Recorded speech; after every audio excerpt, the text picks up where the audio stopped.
안녕하세요. 내 안에 수호천사 월요일 코너 내 안에 명상 나마스테.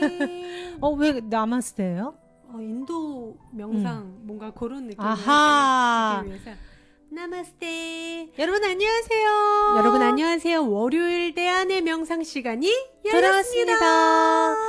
자, 우리 아이즈 단장 지혜님, 정목님, 성근님, 미나님, 일남님, 그 외에 또, 제가 또, 혜림님, 아이즈 고문 엄마님, 그 외에 최선영님, 그리고 등등등 많은 분들이 함께 해주고 계십니다. 네. 오늘 월요일은요, 여러분들과 주제에 맞는 이야기도 나누고요. 그것과 관련된 여러분의 명상, 또 마음 치유, 마음에 도움이 되는 명상법을 알려드리는 내 안의 명상 시간입니다. 네, 여러분 보고 싶었어요. 월요일입니다. 네. 네, 오늘 명상 시간이죠. 한 주의 시작을 월요일 차분하게 네. 몸, 마음, 영혼의 밸런스를 맞춰보는 시간이죠. 네. 오늘은요, 우리가 모두 마음 공부를 통해서 내면의 나의 진짜 본성,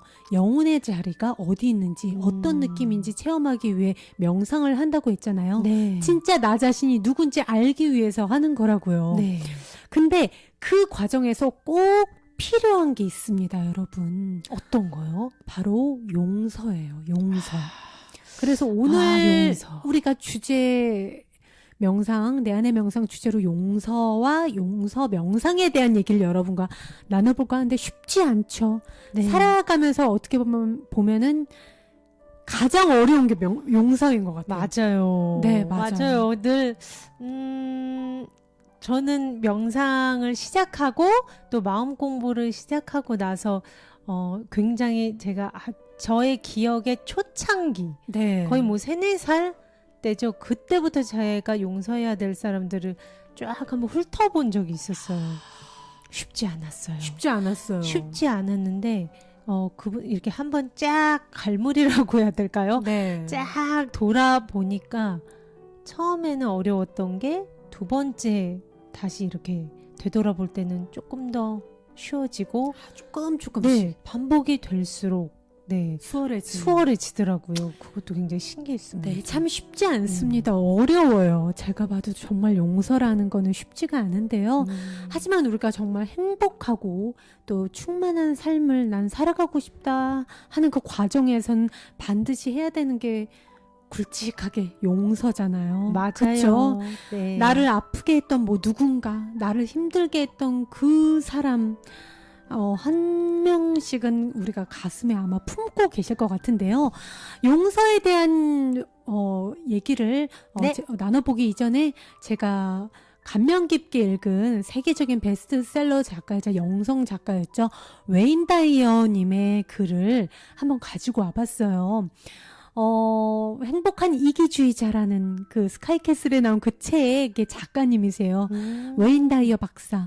그 모든 일은 용서에서 비롯되었습니다. 그분의 용서에 관한 에피소드를 제가 좀 가지고 와봤는데 한번 보실까요? 제가 읽어드릴게요. 네네. 아버지는 우리를 두고 떠났습니다. 가족을 포기한 것이죠. 어머니는 24살이 되기도 전에 4살도 안 된 아들 셋을 혼자 키워야 했습니다. 네. 때는 대공황 시기였죠. 나는 깊은 분노와 원망과 증오를 안고 살았습니다. 네. 매일 밤 악몽을 꾸었죠. 아빠를 원망해서 그러겠죠. 밤에 식은땀을 흘리며 네. 잠에서 깨곤 했습니다. 나는 아버지를 찾으려고 했습니다. 결국 그 일은 미시시피 밀록시에 있는 아버지의 무덤 앞에서 끝났죠. 불과 몇 달 전까지도 나는 아버지가 사망했다는 사실을 알지 못했습니다. 네. 아버지의 시신은 배에 실려 그곳으로 왔습니다. 네. 나는 아버지의 무덤으로 갔고 마침내 그 앞에 서서 말했습니다. 이 순간부터 당신을 사랑하는 마음을 갖겠습니다. 이 순간부터 더 이상 당신에게 원망이나 증오, 통한을 품지 않겠습니다. 그 후로 다시는 아버지 꿈을 꾸지 않았어요. 다만 아버지의 존재를 아주 자주 느낍니다. 그날 이후로 나는 술을 끊었습니다. 술은 더 이상 내 삶의 일부가 아닙니다. 체중을 줄이고 식단을 바꾸었습니다. 그러자 내 인생에 좋은 사람들이 나타나기 시작했습니다. 그 모든 일이 용서에서 비롯된 것이죠. 네, 그렇습니다. 네. 어떻게 보면 우리가 정말 나다운 삶, 행복한 삶, 충만한 삶을 살아가기 위해서 모든 그 시작이 용서에서 비롯된다는 거예요. 맞아요. 네, 이분은 뭐 그렇게 해서 좋은 사람도 나타나고 이렇게 도미노처럼 내 인생에 좋은 일들이 쫙 열리는 그 첫 단추에 용서가 있었다. 네. 아버지에 대한 그 너무나 큰 통렬한 분노, 원망, 그거를 용서를 하고 내보내고 나서야 네. 자신이 하는 일도 잘 됐고 너무나 마음이 행복했으며 정말 신기한 게 그 후에 아버지는 돌아가셨을지 모르겠지만 아버지가 나와 함께 존재하고 있는 느낌을 너무너무 많이 받았다고 해요. 아버지가 늘 자신을 보살펴주고 자기를 보호해주는 그 아버지의 사랑을 항상 느꼈다고 하시더라고요. 그러니까 어떻게 보면 굵직한 그 분노와 원망이 내가 떠나보냄으로 인해서 아버지에 대한 그 분노와 원망을 떠나보내고 아버지를 그저 나는 이제부터 사랑하겠어요 선포를 하는 순간 그 모든 게 정말 다 사랑으로 바뀐 거예요. 그러니까 일도 잘 되고 좋은 사람이 나타나고 건강해지고 모든 게 다 잘 됐다는 거죠. 모든 게 용서에서 비롯됐다는 겁니다. 근데 용서를 하면 일단 내 마음이 편해지거든요. 그렇죠. 용서를 하면 솔직히 돌아가신 아버지가 한테 좋은 게 아니라요, 여러분. 이 웨인 다이어, 즉 자기 자신이 편안해졌기 때문에 일도 잘 풀리고 되고. 만사가 순조로워진 겁니다. 네. 일단 이분은 늘 악몽에 시달렸다고 했잖아요. 그러면 그 말은 즉슨 그 아버지에 대한 분노를 품고 살았기 때문에 그 아버지의 무덤 앞까지 온 세월, 정말 꽤 되는 시간이죠. 네. 몇십 년을 괴로움 속에서 살았다는 겁니다. 맞아요. 본인이 행복하기 위해서 선택한 것 뿐인데 모든 게 정말 풍요와 건강과 모든 게 따라왔다는 거예요. 그 첫 단추에. 그러니까 용서가 여러분 정말 중요한 거죠. 네. 그렇습니다. 진실을 이야기를 해보자면요. 약간 불편하게 들리실지 모르겠지만 네. 그리고 저도 처음에 이해하기 힘들었어요. 아무도 나에게 상처를 주지 않았다라는 거예요.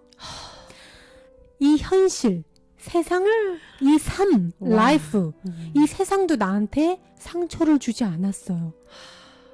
그래서 나는 그들을 탓할 수가 없다는 게 진실이에요. 하지만 저도 그러죠. 어떻게 탓을 안 해? 그 사람이 날 아프게 한 거는 팩트야. 그 사람은 나쁜 놈이야. 어떻게 그 사람이 아무 잘못이 없지? 어떻게 맞아요. 삶이 아무 잘못이 없지? 맞아요. 하지만 사실은 우리 중에 그 누구도 용서할 사람은 없다는 거예요. 모든 성인분들과 현인분들, 깨달으신 분들이 그 얘기를 하십니다. 그 누구도 죄인은 없다 이 말이죠. 그렇죠. 그럼 누가 상처를 입힌 거야? 그러니까요. 고통을 이렇게 입었는데 누가 우리한테 상처를 입힌 거야? 난 아파 죽겠는데. 그렇죠. 뭘까요? 누굴까요? 누굴까요? 누가 그렇게 나한테 상처를 주고 누가 날 이렇게 아프게 한 걸까요? 중요한 것은요. 우리 자신도 나 자신도 스스로에게 일부러 나 자신을 비난하거나 상처 주는 일을 하지 않았다는 거고요. 외부에 있는 그 어느 누구도 의도적으로 제정신을 갖고 앉아서 의도적으로 누군가를 실망시키려고 수작을 부린 건 아니라는 거예요. 그 사람이 의도를 갖고. 근데 누군가는 이럴 거예요. 아니에요. 아주 계획적이었어요. 전 증거도 있어요. 누군가는 그럴 수도 있어요. 그거는 자기가 그렇게 믿고 있는 거예요. 그렇죠. 그리고 어떤 사람은 지나가는 신호등 가지고 욕해요. 나한테만 저러지. 신호등이 자기 자신을 무시해서 자기만 신호가 걸린다고 신호등을 무시하고 신호등에 생명체를 주는 사람이 있어요. 그러니까 세상이 다 적으로 보이는 거죠. 이 삶과 현실이 자기랑 삶이랑 싸우고 있다고 생각하는 거예요. 하지만 세상도 일부러 나를 실망시키려고 스탠바이하고 5, 4, 3, 2, 1 그러지 않는다는 거예요. 이는 마치 우리의 통제를 넘어선 어떤 것처럼 보이시죠? 제 말이. 자, 제가 그림 하나 보여드리겠습니다. 네. 네, 우리 관념의 안경 사진을 승희 씨께서 보여주시고요.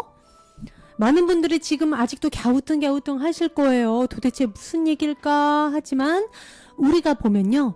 이렇게 태어나면서부터 네. 우리는 여러 가지 무의식적으로 여러 가지 관념과 그런 정보와 이런 것들을 듣습니다. 예를 들어 첫 번째 승희 씨 뭐가 써 있죠? 가정. 그건 예를 들어 뭘까요? 가정? 보통은 가정 환경이 되겠죠. 가장 가까운 부모님한테 들은 수많은 주입된 관념들. 뭐 예를 들어서 뭐 남한테 피해를 주면 안 된다. 밥을 먹기 전에 꼭 손을 씻어야 된다. 그리고 나에 대한 관념을 엄마나 아빠가 그쵸. 이렇게 부여를 하세요. 그렇죠. 너는 뭐 사랑받으려면 넌 공부를 잘해야 된다가 될 수도 있고, 넌 인정받으려면 반에서 뭐 5등 안에 들어야 된다. 너는 애초부터 이런 걸 못하는 애야. 그렇죠. 그렇죠. 뭐 여러 너무나 많은 게 이런 그쵸. 네, 형제 사이에서의 그 주입된 관념도 너무나 많고요. 우리가 태어나면서부터 제일 먼저 만나는 가족. 네. 엄마 아빠는요. 아기한테 있어서 최초로 만난 세상입니다. 맞아요. 예를 들어 엄마 아빠한테 보살핌을 잘 받지 못한 애들은 네. 나중에 커서 세상도 나를 버릴지도 모른다는 공포에 있어요. 네, 사로잡혀 있다는 거예요. 네. 그렇죠. 그것처럼 가정은 최초로 아기가 만난 세상이기 때문에 네. 무의식적으로 주입이 된다고 해요. 10살 때까지, 7살 때까지. 그리고 여러 가지 인간관계, 학교에서 만난 선생님, 그리고 친구들이 나한테 한 얘기들. 와. 그리고 미디어가 있죠. 텔레비나 잡지나 신문, 요새는 인터넷으로 보는 모든 정보가 정말 우리 자라나는 친구들한테는 정말 뭐 뼛속 깊이 수많은 관념으로 자리를 잡겠죠. 그렇습니다. 그리고 시대에도 무시할 수 없습니다. 특히나 저희 부모님 세대가 주입된 관념이 너무나 다르고, 왜 무슨 옛날에 무슨 연대 무슨 그 00년생 네. 뭐 이런 식으로 태어난 시대에 맞는 그 관념이 또 딱 다르잖아요, 분명히. 그리고 문화가 있고요. 네. 그렇죠. 문화가 너무 다르잖아요. 그쵸. 뭐 우리 세대랑 또 어머니 세대랑 그 유행 중인 문화라든가 스타일이라든가 생각하는 방식이라든가 그리고 어느 나라에 태어났느냐에 따라서 정말 달라요. 그렇습니다. 제가 만약 공산국가에서 태어났으면 제가 믿는 믿음 체계가 다르겠죠. 그렇죠. 또 뭐 지역에 따라서도 다르고. 지역에 따라서도 다르고 네. 내가 이슬람 국가에서 태어났느냐 대한민국에서 태어났느냐 아니면 유럽에서 태어났느냐 아예 자유분방한 여자가 될 수도 있고 맞아요. 아니면 아예 보수적인 사람이 그거에 따라 될 수도 있는 거예요. 네. 그것처럼 우리가 무의식적으로 받아들인 무분별한 정보, 사람들이 나한테 얘기한 나라는 정체성, 그 관념의 안경을 쓰고 우리는 세상을 살아가요. 맞습니다. 있는 그대로 세상을 바라본 사람은 거의 없습니다. 근데 거의 그게 내가 판단해서 내가 생각해서 내 정보라고 생각해. 100% 오리지널. 나는 그냥 예를 들어 지금 그냥 누군가를 만나거나 어떤 상황을 맞닥뜨린다면 그 현실을 있는 그대로 깨끗하게 자기가 바라본다고 착각하지만 우리는 그러나요? 다 과거에서 바로 판단하잖아요. 네. 저거는 이래? 분명히 이럴 거야. 저런 사람은 이래. 저런 사람은 내가 좋아하지 않아. 한번 사귀어봤거든. 뭔가 이런 과거의 통계를 통해서 그 관념의 안경을 쓰고 우린 다 살아간다는 거예요. 맞아요. 네, 그렇습니다. 그래서 어떻게 보면 진짜 잘못은 사람한테, 우리 자신한테 있는 게 아니라 그 우리가 믿고 있는 허상의 관념이 잘못인 거다. 우리가 용서해야 될 대상은 그것뿐이다라는 얘기를 깨달으신 분들이나 많은 성인분들이나 현인분들은 그렇게 말씀을 하십니다. 어떻게 보면 그 사람이 쓰고 있는 안경을 탓해야지 그 사람 자체는 미워할 필요가 미워할 없다는 거예요. 필요가 없다. 그래서 이거죠. 그렇죠. 그래서 우리가 무지로 인해서 내가 쓰고 있는 안경대로 세상을 바라보는 대로 믿는 거예요. 그러니까 무지가 잘못인 거예요. 어리석음이 문제인 거지. 네. 우리가 몰라서 하는 건 게 죄인가요? 몰라서 하는 거는 실수일 수밖에 없습니다. 교정되어야 할 실수죠. 많은 분들이 어려워요. 무슨 말인지 모르겠어요. 하시는 분들 지금 원성이 마구마구 들려오니까 상황극으로 보여드리겠습니다. 네. 승희 씨가 상황극 예시. 네, 읽어드릴게요. 주희 책을 빌려간 승희. 주희는 책을 쓸 일이 있으니 날짜에 맞춰 갖다 달라고 했습니다. 3일 뒤 주기로 한 날짜가 됐지만, 그 약속한 날짜가 됐지만, 당일날 메시지를 보내도 답이 없는 승희. 아하. 주희는 안절부절하다가 화가 치밀어 오르는데, 이런 상황입니다. 네, 그렇습니다. 네. 한번 그러면 상황 들어가 볼게요. 야, 알았지? 이 책 그래. 야, 이 책 너무 읽고 싶다, 야. 표지도 이쁘고, 완전 내 스타일이야, 이거. 그렇게 읽고 싶었어? 나 그리고 오프라 윈프리 진짜 좋아하거든. 아, 진짜로? 어. 나 이거 3일 뒤에 되게 중요한 프레젠테이션 있어서 써야 되는데. 아야, 좀 빌려줘. 그래, 야, 네가 내 배꼽 친구 아니야. 뭐 내 형제이기도 한 너한테 내가 그걸 안 빌려주겠냐. 야, 이거 보고 알았어. 3일 뒤에 정확히 나 갖다 줘야 돼. 알았지? 알았어. 안녕. 안녕. 3일 뒤 삐르릉. 승희야, 카톡. 승희야, 어떻게 된 거야? 책 빨리 갖다 줘. 나 오늘 프레젠테이션 있는 거 알지? 네가 약속 안 지키면 나 큰일 난다. 30분이 지나도 얘가 1십 안 읽어. 뭐야 얘? 도대체 어떻게 1시간 지나도 나 빨리 회사 출근해야 되는데? 강승희, 어떻게 된 거야? 약속도 안 지키고. 그리고 그날 주인은 프레젠테이션에 그 책을 가져가지 못하게 됩니다. 그리고 회사 퇴근길. 뭐야? 야야, 강주야. 아유, 카톡. 내가 보냈어. 야! 왜? 야, 미친 거 아니야? 야, 책 여기 있어. 왜? 나 오늘 너 때문에 프레젠테이션 못했거든. 내가 너한테 얘기했지. 네가 그랬었어? 야, 근데 책을 읽으면은 최소 좀 시간이 필요하지. 내가 무슨 속독법을 배운 것도 아니고 야. 내가 어떻게 그렇게 빨리 읽어? 그래도 네가 너무 보고 싶어서 해서 내가 어쩔 수 없이 빌려준 거지만 내가 얘기했지. 회사에서 프레젠테이션 중요한 거 있으니까 너 꼭 약속 지켜야 된다고. 내가 그걸 잘 못 들었지, 나는. 그리고 너는 뭐 그런 거 가지고 그러냐? 친구끼리 그럴 넌 수도 개념이 있지. 없냐? 넌 도리가 없냐? 무슨 돌이? 개념이 없어. 사람이 약속을 했으면 말을 했으면 지켜야지. 야야, 책 같은 거 빌려가면 솔직히 2박 3일 딱 지키면 내가 차라리 도서관에서 빌리지. 너한테 빌리겠냐? 뭐? 친구한테 빌린 거는 내가 좀 편히 읽고 싶으니까 빌려달라고 한 거지. 그리고 뭐 프레젠테이션 나 그런 거 야, 잘 못 됐어. 들었어. 그리고 우리 절교해. 야야, 우리 이모랑 엄마 봐도 책 한 번 빌려가면 한 달 뒤에 우리 이모 갖다 주고 그러더라고. 뭐 그건 그런 거 너네 가지고 집 그래. 사정이지. 말이 돼. 야, 너 왜 이렇게 속이 좁아, 그러고? 이런 거 갖고 진짜 상처 입었다는 거는 너랑 나 우정이 이거밖에 안 된다는 거야?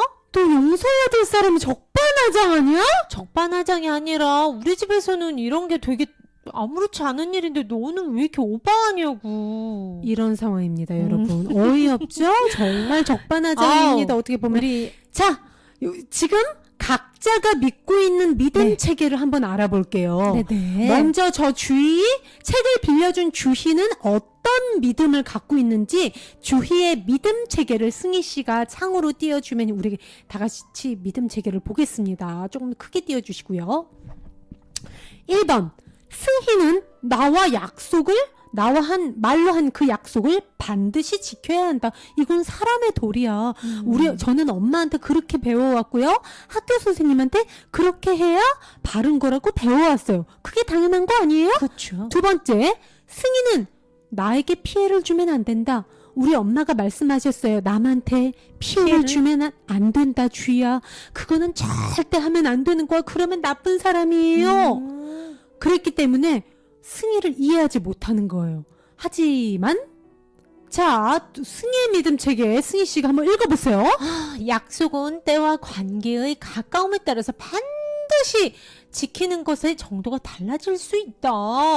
두 번째, 내게 있어서 남에게 피해를 입힌다는 거는 물리적 고통이나 뭐 직접적 손해를 입히는 것을 말한다. 그러니까 뭐 책으로 뭐 이렇게 시간 조금 뭐 몇 분, 하루 이틀 이런 거는 솔직히 손해라고 치지 않는 거죠. 승희의 관념으로는요. 그러니까 약속 같은 거 음. 그런 거는 어떻게 보면은 그 케이스 바이 케이스에 따라서 지켜질 수도 있고 안 지켜질 수도 있다는 어떤 유동적인 마인드를 갖고 있는 거예요. 네. 아까 승희 씨가 얘기했듯이 우리 집안 그랬다고 아까 그랬죠. 그쵸. 예전부터 엄마나 이모나 집안 환경이 그랬다는 거예요. 그쵸. 가정 환경. 가족끼리니까 굳이 약속을 너무 칼같이 지키는 것보다는 가까운 사이일 때는 좀 서로 상황도 봐주고 그게 가족 아니야? 내가 아니었으면 그냥 국립도서관 가서 빌리거나 요 앞에 만화방 가서 서점 가서 그냥 사오지 너한테 빌리니? 그쵸. 그랬잖아요. 저는 그랬죠. 그러니까 그거에 따라 좀 달라질 수 있다. 네. 그리고 두 번째, 내게 있어서 남한테 피해를 입힌다는 건 진짜 큰 손해 막 이런 거지. 이게 어떻게 피해 축에도 속하지 않는다. 이런 건 피해가 아니다. 그러니까 서로 자라온 환경과 집안 분위기와 서로가 믿고 있는 믿음 체계가 부딪힌 거예요. 그러니까 어떻게 보면 절대적인 옳고 그름이 여러분 있어요, 없어요? 로마에 가면 우리나라 법이 먹혀요, 안 먹혀요? 안 먹히죠. 안 먹히고 네. 어느 나라에서는 뭐 이런 뭐 어디에서 뭐 재배해서 피는 게 어느 나라에서 합법이라기도 하고 그쵸. 어느 나라에서는 바로 형사처벌 당하는 거고. 그쵸. 정말 국경선 하나만 넘어가면은 되는 게 국경선을 안 넘어가면 불법이 되는 맞아요. 절대적인 옳고 그름이 이 세상에 없다는 거예요. 정말 주의가 자라면서 주입된 관념에는 남한테 피해를 주면 이거는 뭐 안 되는 거. 그쵸. 막 난리가 나는 그런 환경에서 자란 거예요. 주의는. 그렇죠. 근데 승희는 좀 더 뭐 이모나 엄마 봐도 약속했던 거 아유 야 우리 사이에 이러면서 막 한 달 뒤에도 갖다 줘도 엄마도 기분도 안 상해하고 이모도 기분이 안 상해하면 승희는 자라면서 그런 관념을 주입을 받고 자란 거예요. 그렇죠. 왜 우리가 결혼하면 서로 가풍이라든지 서로의 믿고 있는 신념이 달라서 부딪히는 그런 문화적인 부부들 어떤 많이 봤잖아요. 부분들이 그쵸. 네. 어떻게 보면 근데 또 제3자 입장도 다 달라요. 맞아요. 야 그거는 니네 집안이 잘못했죠. 어느 집안은 동치미 봤을 때 여러분 해결이 난 적 있었어요? 동치미 보면은 동치미를 정말 10여 년 가까이 제가 봤지만 해결이 답은 없다예요. 우리 고일남님은요. 저는 1번 그러니까 승희 주의. 입장 1번은 주의죠. 1번 주의 입장에 이제 동의를 하신다는 겁니다. 그치만 어떤 사람은 자유로운 집안 환경에서 자란 사람들은 왜 그렇게 갑갑해야 돼? 가족끼리 해야 하는 게 어디서 가족끼리라도 좀 아니면 친한 친구끼리는 좀 솔직히 봐줄 수 있는 거지 이런 사람들도 되게 많거든요. 맞아요. 그렇기 때문에 절대적인 이게 법이다 이게 옳은 거라는 게 이 세상엔 하나도 없다는 거예요. 맞아요. 그래서 우리가 동치미나 아까 제가 말씀했듯이 그런 가족끼리 있는 그런 거에서 답이 없다요. 왜냐면 그리고 동일한 케이스의 어떠한 인류도 나라마다 법이 천차만별이에요. 네.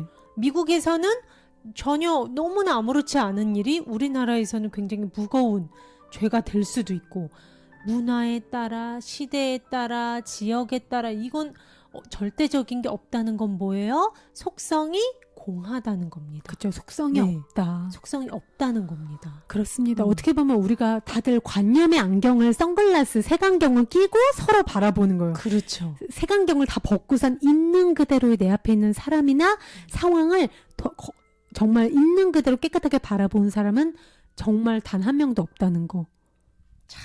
그렇기 때문에 우리는 서로를 상처 주고 상처를 입힌다는 거예요. 그래서 우리가 용서해야 할 것은 저 밖에 있는 외부의 누군가 사람이나 이 세상이 아니라 내가 쓰고 있는 관념의 허상을 용서해야 된다는 거예요. 저는 지금 주희 씨 얘기 들으면서 제가 조금 서운하다고 생각한 누군가를 그 관념의 두꺼운 안경을 쓰고 저를 보는 상상을 했어요. 순간. 그래 나는 그 사람이 믿은 어떠한 관념과 내가 믿고 있는 관념이 부딪혀서 그 사람한테 서운함을 느낀 거잖아요. 네. 최근에. 네. 근데 그 사람을 계속 그 두꺼운 그 사람이 믿고 있는 신념의 안경을 쓰고 있는 그 사람을 상상하면서 그래 이 사람은 아무 어떻게 보면 그걸 믿고 있는 그치.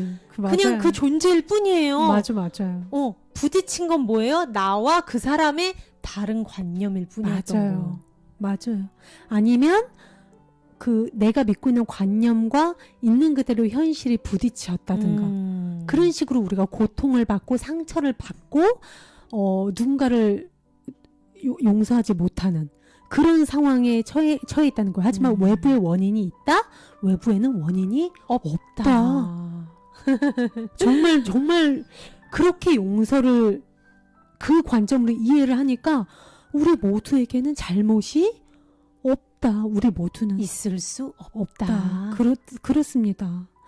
다들 그런 방식으로 길들여져 온 거예요. 태어나면서부터. 네. 무의식적으로 그 관념을 받아들이고 무의식적인 판단과 세상이 옳다고 막 얘기한 매스미디어가 얘기한 이렇게 하는 게 절대적으로 옳다 혹은 그르다 한 거대로 내 관념의 안경을 쓰고 그때부터 살아온 것뿐이에요. 우리는. 네, 우리 한번 채팅창에 적어볼게요. 우리 모두는 주입되어 배운 대로 자신의 믿음 체계에 따라 행동하는 것일 뿐. 한번 적어보도록 하겠습니다. 네. 네, 이것만 우리가 정말 그래 어떻게 보면은 뭐 선영이도 일남이도 성근이도 지혜도 수정이도 그래 내가 그동안 약간 미워했지만 내가 그러니까 그 사람의 관념과 그 인물을 동일시했던 거죠. 그렇죠. 일남이가 일남이와 승희가 부딪힌 그 관념을 일남이랑 동일시해서 일남이가 미워 보였던 거지 일남이가 잘못한 게 아니에요. 네, 맞아요. 죄가 있는 게 아니에요. 그 사람 그냥 있는 그대로 자기 자신의 그 옛날부터 가정 환경이라든가 세상을 통해서 만들어진 관념의 세상대로 그냥 그 믿음대로 살아가는 것뿐이에요. 제가 그 사람의 관념의 세상에서는 그게 옳은 것일 뿐이에요. 자기가 옳은 대로 그냥 믿고 살아가는 것뿐이에요. 왜 우리는. 그래서 우리가 왜 법정 가면 그 부부들이 이혼하는 이유가 정말 이런 걸로도 이혼한대요.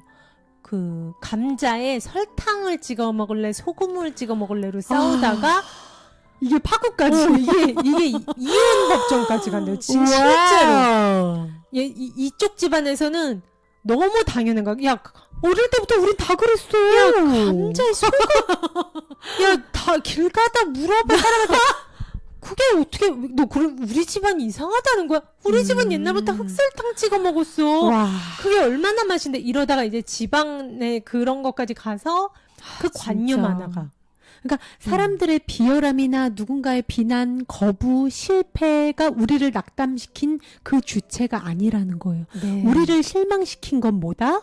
바로 우리 각자가 믿고 있는 그 믿음 체계, 허상의 안경뿐이다. 지금 아이즈 고문엄마님이요. 우리 요정 주희승희님이 어째 저리 예쁠까요? 했는데 어떻게 보면 이거 예쁘게 봐주시는 것도 우리 유여사님의 안경에선 우리가 예뻐 보이는데 또 어떤 사람한테 쟤는 왜 이렇게 찌질해? 이럴 수도 있어요. 그러니까 이거조차 누군가 예쁘다고 하는 것조차 그 사람의 안경이랍니다. 맞습니다. 여러분 절대적이지가 않잖아요. 그렇기 때문에 어떻게 보면 우리가 해야 될 것은 이제부터 용서에 대해서 제대로 이해하고 현실을 있는 그대로 바라보고 이해하면 되는 거예요. 우리가 앞으로 해야 될 것은 외부에 있는 걸 비난하면서 나의 어떤 감정적 에너지를 낭비할 필요가 없다는 거예요. 외부 누군가 예를 들어 우리가 용서하지 못한 누군가를 한번 떠올려 보세요. 외부 누군가를 원망했을 때 내 감정 에너지 고갈되는 거 느껴본 적 있으세요? 와, 그거 사람 잠 못 자게 만들죠. 맞습니다. 며칠을. 그리고 어떤 사람은요. 네. 20년 전 일어난 일도 어제 일처럼 바들바들 떠시는 분들도 계세요. 아우, 맞아요. 정말로. 내가 그때 그래서 야, 그게 언제 일인데 내가 1972년에 아직도 정말 맞아요. 그 예를 들어 막 정말 나를 아프게 했던 그 누군가를 용서하지 못한 건 몇십 년이 지나도 막 어제 일처럼 생생하게 하시는 분들이 기억하시는 분들이 있거든요. 그게 바로 뭐다? 그 부딪힌 관념과 나의 정체성을 동일시했기 때문에 이 사람은 그 나쁜 XX가 나를 완전히 무너뜨린 게 돼버린 거예요. 그렇죠. 실은 그 인물들은 어떻게 보면 그 역할만 한 거지 다 그 원인은 뭐였다? 그 부딪힌 관념들끼리의 싸움이었다는 그렇죠. 겁니다. 실망시키는 어떻게 보면 내가 원수라고 여기는 그 XX 그 실망시키는 나를 자꾸 실망시키는 원수가 밖에 있다고 여기는 한 나는 나의 원수가 변화되기를 계속 요구를 한대요. 맞아요. 변할 거야. 나를 어떻게든 맞춰줄 거야. 맞춰줄 거야. 그렇지만 외부가 여러분 변해요? 안 변해요. 그럼 계속해서 나는 앞으로 실망하기로 선택하는 거예요. 만일 나를 실망하게 만드는 누군가가 밖에 있다고 계속 생각한다면 누군가가 나쁜 놈이라고 생각해요. 계속 그 사람이 외부의 누군가라고 내가 생각한다면 그 사람이 거기 있는 한 그는 나를 실망시키는 행위를 계속하게 될 거고 그가 바뀌지 않고 변화하지 않고 그 사람이 미국으로 떠나서 사라지지 않는 한 나는 나의 실망을 어찌하지 못할 거라는 게 팩트라는 거죠.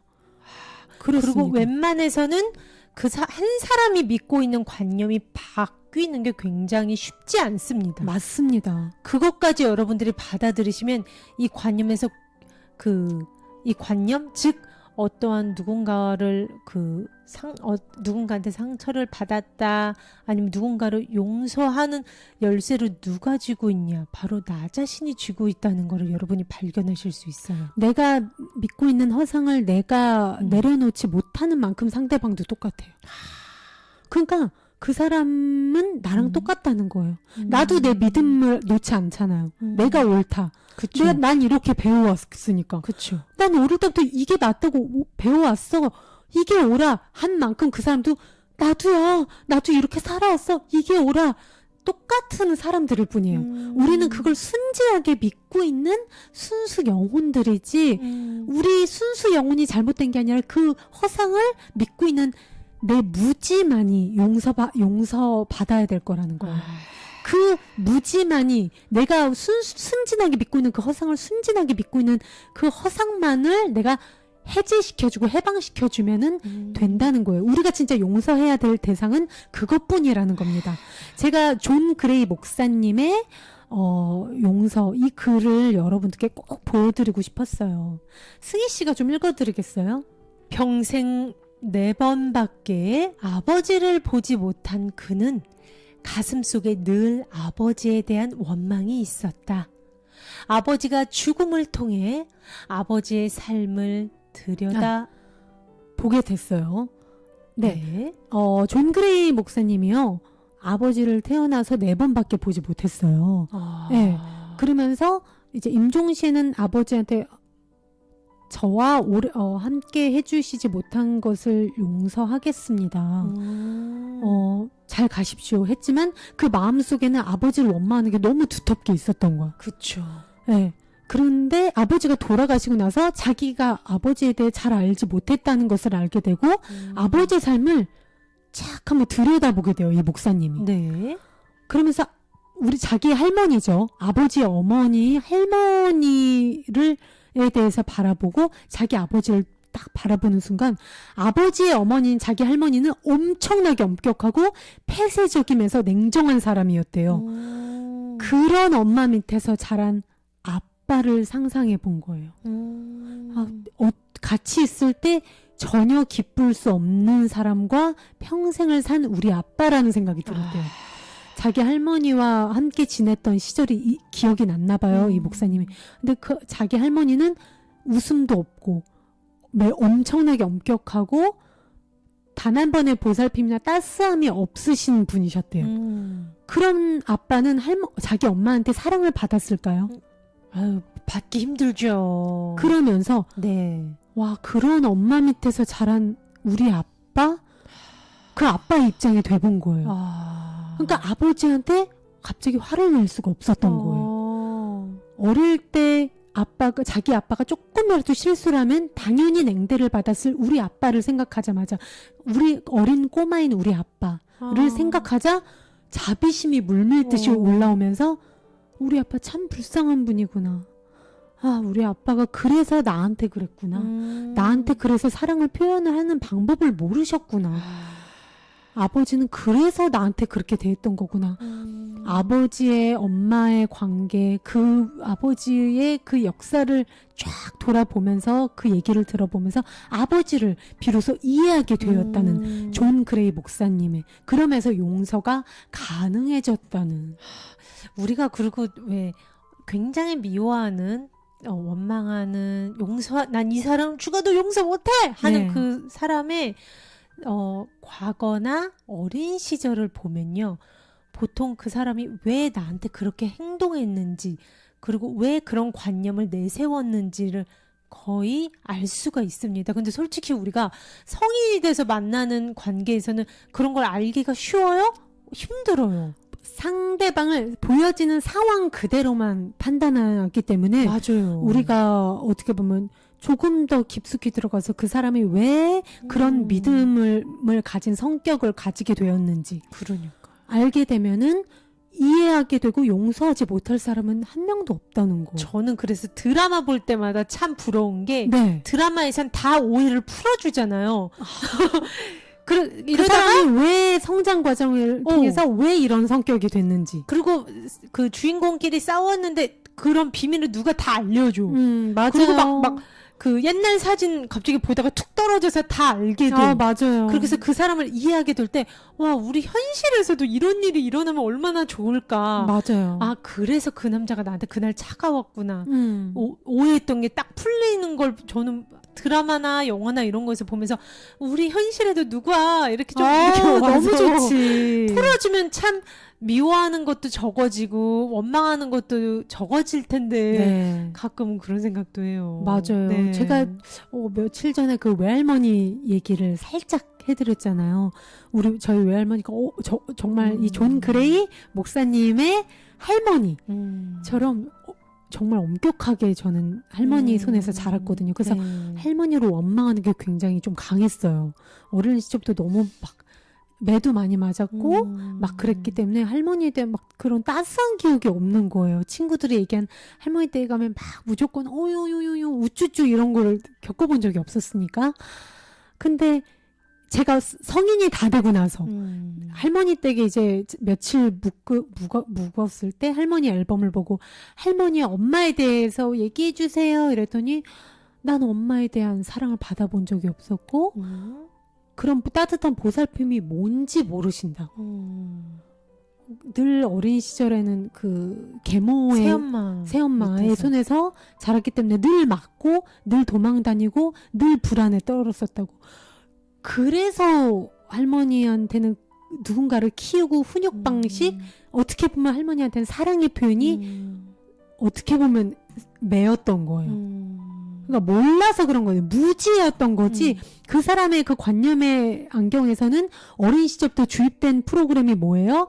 사랑의 표현은 때리는 거, 모든 게 자기한테 이렇게 어떻게 보면 어린 아이는 그냥 주입이 되잖아요. 그 모든 게 다 믿음 체계를 통해서 배운 대로 난 그냥 행동했을 뿐이지, 무지, 어리석음 때문에 그런 거지 악의가 있어서 그런 건 아닌 거예요. 그때부터 저는 모든 그 미움, 원망이 정말 눈 녹듯이 사라졌다는 거.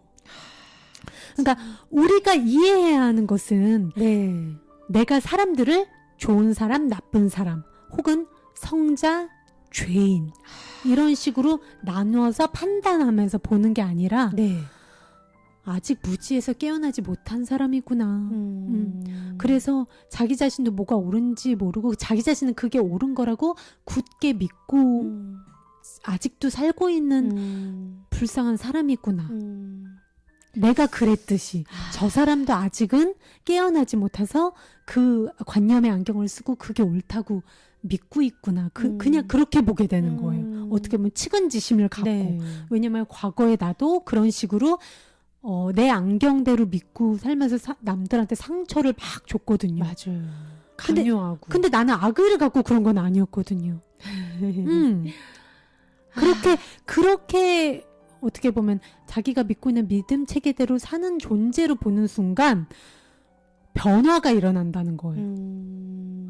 그 누구도 한 명도 악의를 갖고 나한테 상처를 입히지는 않는다. 그 순간 우리 삶이 변하지 않을까요? 그쵸, 승희 씨. 그렇죠. 저도 이제 앞으로는 제가 어떤 사람이 그래 이 사람은 달라질 거야. 이 사람은 언젠가는 내가 기대한 모습대로 어떻게 보면 내가 믿고 있는 관념대로 행동하는 날이 올 거야. 내가 믿고 있는 믿음 체계를 그 사람이 믿게 만드는 거죠. 그쵸. 언젠간 그 사람도 내 믿음 체계에 맞게 행동하게 될 거야. 이거는 뭐라고요? 이거는 정말 일어날 가능성이 정말 0.00001%의 희망을 거는 거예요. 깨어나지 않는 한. 0.00001%의 희망을 걸 것인가? 네. 그렇게 해서 계속 나는 실망하고 그 사람을 계속 원망하면서 살 것인가? 아니면 나머지 99.9999%의 희망이 있는 게 뭐예요? 그 사람의 관념을 용서하고 나의 관념을 수정하는 거. 어떻게 보면 우리가 해야 할 일은 그 사람의 관념도 터치할 필요가 없어요. 그렇죠. 왜냐면 그 관념에서 해방되는 건 자기 자신이 알아야 돼요. 그러니까 저는 그 무지한 상대를 용서하고 그냥 무지한 상대로 측은지심을 갖고 그쵸. 바라보는 걸로 모든 게 바뀝니다. 그렇죠. 우리가 변화시켜야 될 것은 바로 나만 바뀌면 돼요. 네. 우리가 할 일은 딱 하나.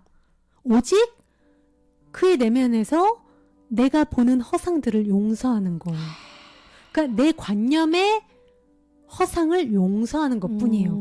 내가 믿고 있는 믿음 체계, 내가 옳다고 고집하고 있는 내 허상을 용서하고 풀어주는 거예요.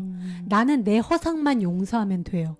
그리고 그 사람은 그 사람과 관념과 그 인물을 동일시하는 게 아니라 그 사람은 이런 관념을 그렇죠. 주입해서 자라왔구나. 믿고 있는 사람. 그것을 바라보는 거.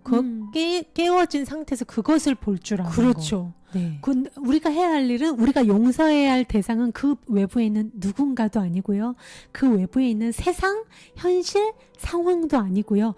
내가 용서해야 될 것은 내가 믿고 내가 옳다고 고집하고 있었던 내가 믿고 있었던 허상뿐이라는 거입니다. 네. 그렇게 자신의 허상의 노예가 된 그들을 풀어주세요. 그와 동시에 나 자신도 용서되었음을 배울 겁니다. 네, 그렇게 되면서 우리 두 사람 다 그리고 세상이 다 해방되는 거예요. 그 관념이라는 그 족쇄의 감옥에서 다 풀려나는 거예요. 말만 들어도 시원해요. 그렇습니다. 제가 좋아하는 이 말이 있어요. 승희 씨가 읽어주세요. 미움은 미움으로써 사라지지 않으며 다만 사랑에 의해서 치유된다. 우리 다 같이 댓글창에 이 글 한번 적어볼까요? 미움은 미움으로써 사라지지 않으며 다만 사랑에 의해서 치유된다. 정말 진리의 말입니다. 저는 이 사랑이 딴 게 아니라 그 상대방이 믿고 있는 관념과 그 사람을 동일시하지 않고 그 사람을 있는 그대로 순수한 존재 상태로 보면서 내가 사랑으로 봐주면 그게 용서고 맞아요. 그게 최고의 치유가 되는 것 같아요. 맞습니다. 왜 우리가 그걸 동일시해서 나도 괴롭고 그 사람도 나쁜 사람이 돼버린 그렇죠. 거거든요. 아유, 저 사람 자기가 자라온 환경에 따라 자기의 믿음 체계를 그냥 믿고 있구나. 하지만 난 저 사람의 원래 모습을 알아. 우리 모두는 이 몸, 마음, 내가 믿고 있는 믿음, 생각이 아니라 순수 영혼, 순수 의식, 사랑 에너지야. 저 사람을 그냥 사랑 빛으로 오늘부터 볼 거야. 그리고 내가 할 일은 단 하나야. 난 내가 여태 동안 옳다고 믿었던 내가 그 모든 믿음 체계들, 내가 옳다고 생각했던 그 모든 허상을 용서하면 돼. 그 모든 허상을 해방시키고, 그 모든 허상에서 나를 해방시키고, 세상을 해방시키는 거. 그것만이 내가 할 일이야. 진짜 용서해야 할 것은 내가 믿고 있었던 허상뿐이야. 네. 그것뿐이에요. 우리 아이즈 단장지혜님, 수정님, 선영님, 성근님, 지금 채팅창에 예쁘게 적어주셨습니다. 네. 용서란 무지로 인한 허상을 용서하여 과거를 놓아주는 겁니다. 우리 모두에겐 아무 잘못이 없음을 아는 맞아요. 사랑과 이해의 마음으로 이제는 새롭게 출발해야 하는 거예요. 과거에 얽매여 있을 필요가 없어요. 얼매이기 싫어. 자유로워지고 싶어. 관념들아 저리 가. 그렇죠. 이제 풀려나 우리 해방 좀 돼야죠. 아. 이제 행복해야죠, 우리. 그렇죠. 하지만 우리가 용서 명상을 하는 도중에는요, 분노나 격분, 슬픔이나 비탄의 감정이 올라올 수가 있어요. 그러면서 내 내면에 아직 커다란 화가 있구나.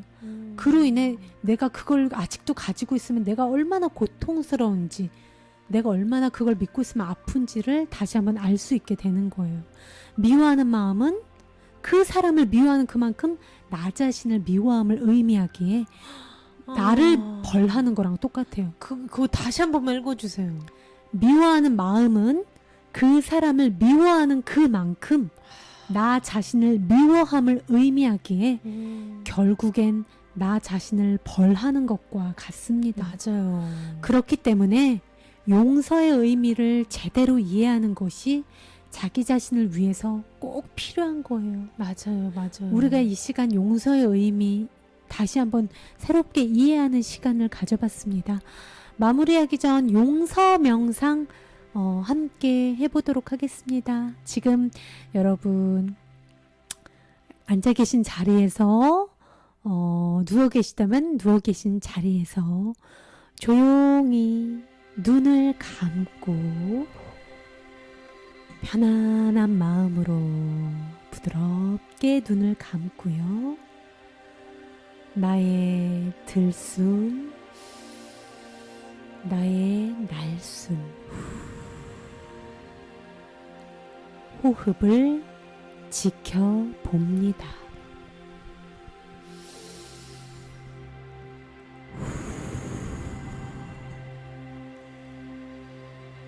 고요한 마음으로 집중하며 호흡의 미세한 변화까지 느껴보세요. 먼저 생각과 말, 행동으로 알게 또는 모르게 타인에게 상처를 준 나 자신이 믿고 있던 허상을 용서해 봅니다. 우리는 모두 그랬습니다. 우리에게 주입된 그 믿음대로 무의식으로 말하고 행동해온 거죠. 늘 자신의 고통과 두려움 때문에 우리는 미숙하게 행동했습니다. 당신이 상처를 입힌 경우를 마음과 가슴으로 불러와 용서해 보세요. 그 다음으로 두려움과 고통, 무지와 게으름, 내가 믿고 있던 허상으로 인해 나 스스로에게 상처 주었던 걸 용서해 봅니다. 자기 자신을 비난했던 일, 자신에게 상처를 주었던 모든 방식을 자각하고 용서해 봅니다.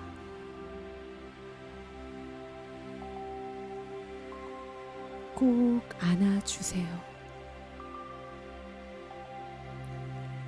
마지막으로 타인에게서 받았던 상처와 슬픔을 느껴보세요.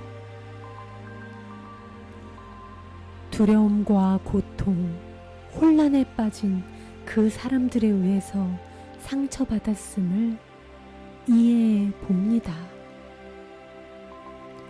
분노를 품었던 가슴을 느끼고 친절함과 용서로서 보듬어 안고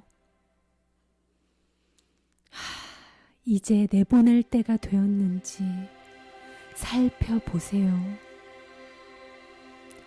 알게 혹은 모르게 말과 생각과 행동으로 당신에게 상처를 주었던 그들이 굳게 믿고 있던 허상을 당신이 할 수 있는 만큼 용서해 보세요.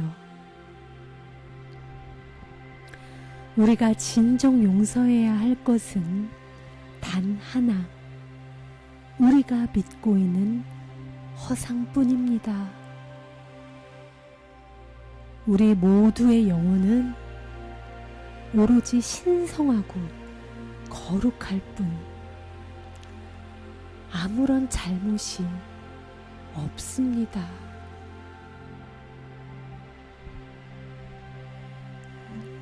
네. 아, 어떻게 여러분들 눈 감고 함께 해보셨는지 모르겠네요. 네. 혹시 지금 이 순간도 내 마음속에 용서하지 못하는 누군가가 있다면, 혹은 과거의 누군가, 그 먼지가 이렇게 두껍게 쌓인 누군가와의 어떤 기억이 호련히 떠오른다면, 오늘 한번 그 사람과 치유되지 못한 나의 그 기억을 수면 위로 쭉 꺼내 보셔서, 실은 우리가 미워해야 될 거는 서로가 아닌, 서로가 받아들이지 못했던 그 부딪혔던 갈등을 일으켰던 관념들 뿐이었구나 맞아요. 우리가 자각만 하더라도 굉장히 우리에겐 그게 굉장히 치유에 많은 도움이 됩니다. 맞습니다. 네. 그 사람은 어떤 가정 환경이 있었길래, 어떤 역사가 있었길래 그 믿음을 굳게 믿고 그 믿음이 옳다고 주장하면서 살아온 것일까? 그 사람은 그 믿음을 가지고 그 안경을 두껍게 허상이 가득한 색안경을 쓰고 그냥 그 사람이 있는 그대로 열심히 살아온 것 뿐이에요. 하지만 나의 믿음의 안경과 충돌했을 뿐이에요. 네. 우리 그 사람의 그 본질과 나의 본질은 아무런 잘못이 없고 우리는 서로 미워할 필요가 없는 순수하고 거룩한 영혼일 뿐이에요. 우리는 아무 잘못이 없다는 거예요. 맞아요. 그 사람을 그렇게 측은지심으로 바라보면서 나는 내가 믿고 있었던 그 허상의 안경을 용서하면 되는 겁니다. 그렇게 깨어나면 되는 거예요. 네. 그렇게 용서에 대해 우리가 올바른 이해를 가지게 되면요. 누구를 더 이상 미워할 수가 있을까요? 누구를 더 이상 원망할 수 있을까요? 그리고 누구 마음이 제일 편해질까요? 그쵸. 여러분, 누가 행복해질까요? 누가 건강해질까요? 그 모든 족쇄에서 벗어나 누가 해방될까요? 바로 우리 자신입니다. 네. 용서를 해서 자유를 얻는 것은 나 자신이다. 용서를 통해 자유를 얻는 건 바로 나 자신이다. 다른 누구가 아니다. 나 자신이다. I am free. 그렇죠. 용서를 하지 않고 건강한 사람 전 보지 못했거든요. 네, 우리 아이즈단장 지혜님이 저요 외쳐주셨습니다. 맞습니다. 우리 권규엽님이 우리 모두가 행복해지고 모두가 건강해집니다. 어떻게 하면 우리가 지금 당장 용서를 하기로 선택을 하면. 맞아요. 네. 네, 그렇기 때문에 너무나 어떻게 보면 우리가 용서에 대해 잘못 알고 있었던 거예요. 저 사람은 나한테 악의를 갖고 맞아. 잘못을 했지만, 그러니까 벌써 그 사람이 악의를 인정을 한 거예요. 그 사람이 죄가 있음을 인정했는데 용서를 그 다음에 하려고 하는 건 말이 안 돼요, 여러분. 그게 말이 됩니까? 내가 무슨 진짜 사람들이잖아요. 내가 무슨 보살도 아니고 이런 말 하잖아요. 그게 그만큼 힘든 거라는 거예요. 하지만 알고 보면 우리는 아무 잘못이 없어요. 그 사람이 고의로 악의를 갖고 하지 않았다는 거예요.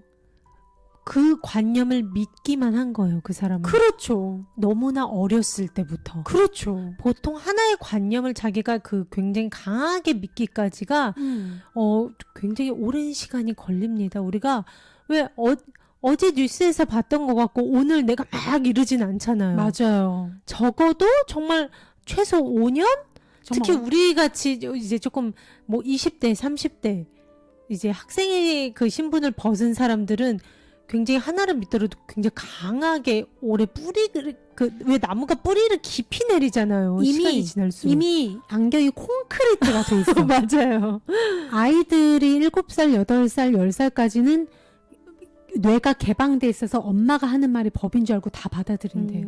그러니까 우리 엄마나 아빠가 하는 말을 그들은 나의 어떻게 보면 내가 믿고 있는 그 관념의 안경이 돼버리는 거예요. 그래서 그만큼 가정에서 이루어지는 그 아이한테 하는 말이 너무 소중하고 중요하다는 거예요. 왜 그 신창원 씨 지금 교도소에 계시지만 그분이 이제 도주를 하다가 마지막에 잡혔을 때 우리 엄마가 나를 한 번이라도 바르게 잡아주고 우리 엄마가 한 번에도 따뜻하게 품어준 사람이 내 주변에 어른이 한 명이라도 있었으면 내가 이렇게까지 되진 않았다라고 하잖아요. 그럼 당신의 어린 시절은 어땠습니까? 모두가 저를 보고 손가락질을 했다고. 너는 안 되는 애야. 너라는 애는 원래 그래. 넌 앞으로도 평생 그렇게 살아갈 거야. 너 같은 애는 이래서 안 돼. 그런 얘기를 가족서부터 학교 선생님까지 늘 자기한테 그런 얘기만 했대요. 그래서 그 믿음을 갖고 그렇게 사람들을 어떻게 보면 해치고 그 어린 시절 그 안경 생긴 걸로 그렇게 어떻게 보면 흉악범이 된 거예요. 나는 그런 사람이다. 그렇죠. 근데 그 사람이 한 말이 단 한 명의 어른이라도 나한테 사랑으로 너 할 수 있어. 아니 넌 사랑 그 자체야. 누가 너 보고 그렇대. 넌 다시 일어날 수 있고 넌 할 수 있어. 난 그랬으면은 단 한 사람에도 그랬으면 난 이렇게까지 되지 않았다. 그렇게 관념의 그 안경이란 게 무섭다는 거죠. 맞아요. 네.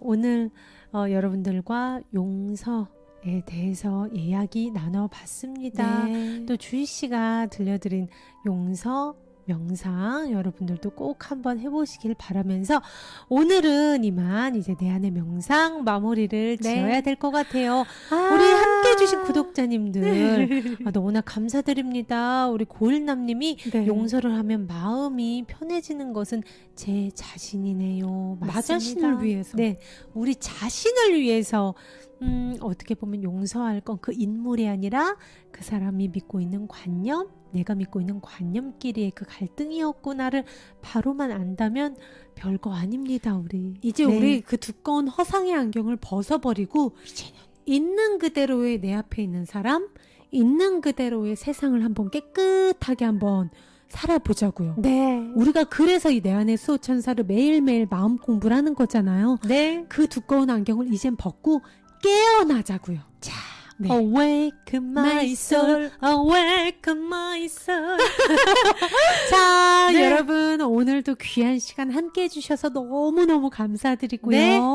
정말 사랑합니다. 평화는 나로부터 시작됩니다. It's the moon.